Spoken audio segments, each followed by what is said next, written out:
ভারতের গণমাধ্যম যা করলো, আলতাফ পারভেজও বিষয়টা কিছুক্ষণ আগে আমাদেরকে বললেন এবং এর আগের বেশ কয়েকটা রেফারেন্সও দিলেন। আমরাও দেখেছি, মোটামুটি আমরা সবাই দেখেছি, ইভেন 5 আগস্টের পর থেকে আমরা এগুলো বারবার করে দেখে যাচ্ছি। আপনার কাছে একটা বিষয়, আপনি দিল্লিতে অফিস করেন, বাংলাদেশের প্রতিনিধিত্ব করেন, ওই মিডিয়াগুলো কি আপনাদের কোনো বক্তব্য নেওয়ার চেষ্টা করে না?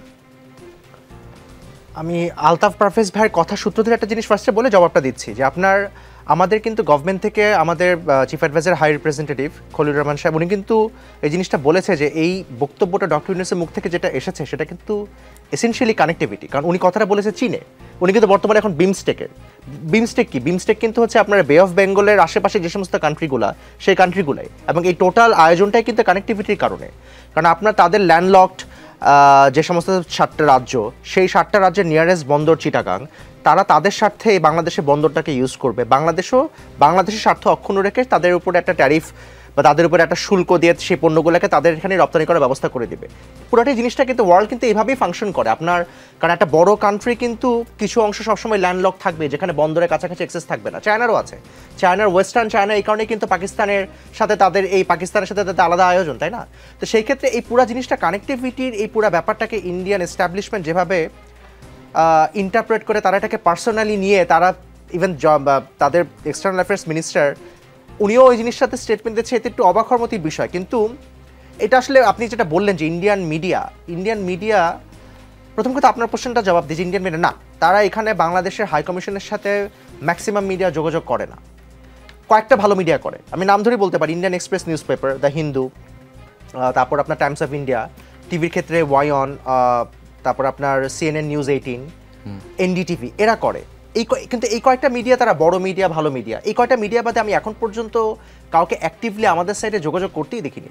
ইভেন তাদের পত্রপত্রিকায় যখন ইভেন ইকোনমিক টাইমসের মতো বড় পত্রিকা, ইন্ডিয়া টুডের মতো বড় বড় মিডিয়া হাউস, তারা র্যান্ডম নিউজ ছাপাচ্ছে, একেবারে র্যান্ডম, তাদের খুবই হাস্যকর নিউজ। এই নিউজগুলো যখন ছাপায়, আমি ব্যক্তিগত উদ্যোগে নোটস রেডি করে তাদের এডিটরের কাছে, তাদের নিউজ এডিটরের কাছে সেই নোটসগুলো পৌঁছাই ইমেইলের মাধ্যমে।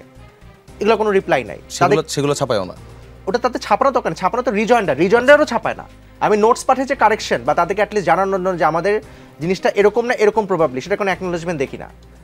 সো ওদের এরকম এই সাইডে তারা বাংলাদেশের সাথে এইভাবে কোনো যোগাযোগ এখন পর্যন্ত অধিকাংশ মিডিয়া করে না। যাদের নাম বললাম তারা করে, ভালো মিডিয়ারা করে। ইভেন তাদের জার্নালিস্টরা, যারা ভালো জার্নালিস্ট, তারা এসে পুরো জিনিসটাকে বোঝার চেষ্টা করে। তাদের কয়েকজন বাংলাদেশে সামনে আসবেও, সো তারা বাংলাদেশে আসাটা সেটা আমরা ফ্যাসিলিটেট করেছি, তারা আসবে, তারা এসে বাংলাদেশের গ্রাউন্ড রিপোর্ট তারা দেখতে চাচ্ছে। সো হ্যাঁ, ভালো মিডিয়া যে নেই তা বলবো না, ভালো মিডিয়া অবশ্যই আছে, কিন্তু অধিকাংশই বাংলাদেশকে এক ধরনের এই মুহূর্তে তাদের গভর্নমেন্টের যে স্ট্যান্স, সেই স্ট্যান্সটা কিন্তু তাদের, আমি এই জিনিসটা আগেও বলেছি, তাদের গভর্নমেন্ট বা এক্সিকিউটিভ ব্রাঞ্চ যেটা বলে, তারা এখানে দায়িত্বশীল আচরণ করে, তারা এরকম উল্টাপাল্টা কম বলে। বাট তাদের মিডিয়া যেটা তাদের দেশে, তারা নিজেরাই ইন্ডিপেন্ডেন্ট মিডিয়া, তাদের ওই সমস্ত মিডিয়াকে বলে গদি মিডিয়া, তারা তাদের নিজস্ব টিউনে নেচে যাচ্ছে, তারা ওইখানে তারা কোনো যোগাযোগ করে না, তারা তাদের মতো করে কাজ করে, তাদের সাথে খুব মুশকিল যোগাযোগ করা। আচ্ছা, ব্যাপারটা কি এরকম যে কথাটা ডক্টর মোহাম্মদ ইউনূস বলেছেন এবং চীনে বসে বলেছেন, এই জন্যই কি এই মিস ইন্টারপ্রিটেশন হতে পারে? কারণ আপনার চীনে ডক্টর মোহাম্মদ ইউনূসের চীন সফরটাকে ইন্ডিয়ান এস্টাবলিশ কিভাবে দেখেছে, সেটা তো ইন্ডিয়ান এস্টাবলিশমেন্ট এইভাবে তাদের ডিরেক্ট মনোভাব প্রকাশ করেনি, কিন্তু মিডিয়ার মাধ্যমে কিছুটা বোঝা যায়, তাদের মিডিয়া অ্যানালিস্টরা যা লিখেছে কিছুটা বোঝা যায়। তো তারা এই জিনিসটা ওইখানে বসে, যেহেতু ডক্টর মোহাম্মদ ইউনূস ইন্ডিয়ার 7 ল্যান্ডলকড রাজ্য নিয়ে কথা বলেছে, তারা জিনিসটাকে হয়তো এক ধরনের মেসেজ হিসেবে দেখেছে। ইনহেরেন্টলি তারা কি বুঝেছে তারাই জানে, তারা প্রিএমটিভলি সেটা নিয়ে তারা কথা বলছে যে সবচেয়ে বড় উপকূল রেখা, তাদের সেই স্টেটমেন্টটা দিয়ে তারা এক ধরনের তারাও ইনহেরেন্ট করে মেসেজ দিতে যাচ্ছে। বাট ট্রুথ হচ্ছে বাংলাদেশ কিন্তু আসলে চিটাগাং পোর্টে কিন্তু তাদের 7 ল্যান্ডলকড রাজ্যের জন্য সবচেয়ে বেস্ট অপশন। কারণ Myanmar probably is not an option right now, কারণ মিয়ানমার কিন্তু এত ঝামেলাপূর্ণ একটা দেশ, তাদের টোটাল সমস্ত রাজ্যতে এত ঝামেলা, তারা নিজেরাই কখনো পণ্য পরিবহন বা ট্রেডের জন্য মিয়ানমারকে চ্যানেল হিসেবে এই মুহূর্তে ইউজ করবে না।